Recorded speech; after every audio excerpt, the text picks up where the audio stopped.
Thank you. A Lexington man drowned over the weekend at a reservoir near Richmond Road. The body of 26-year-old Fernando Jose Miguel Bravo was found Sunday after he was reported missing Saturday. WKYT's Sabrina Ullman has the latest. Lexington police were called to the 3700 block of Richmond Road on Saturday evening for reports of a missing person in the reservoir. The Lexington Fire Department's dive team searched the scene and the victim was found deceased. The Fayette County coroner ruled the drowning accidental, but more questions remain.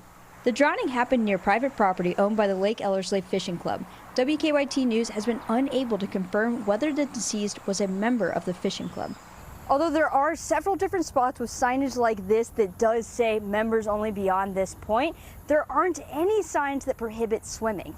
The reservoir is owned by Kentucky American Water, who sent a statement saying, quote, "This private property is not open to the general public and access is restricted. Those who have been granted access are provided guidance as to what is and is not permitted on the property." The Lexington Police Department referred WKYT to Lexington Fire, and the fire department had no availability on Monday. I spoke with a member of the fishing club who did not wish to be interviewed, but he did let me know that this has been strictly a fishing location for years.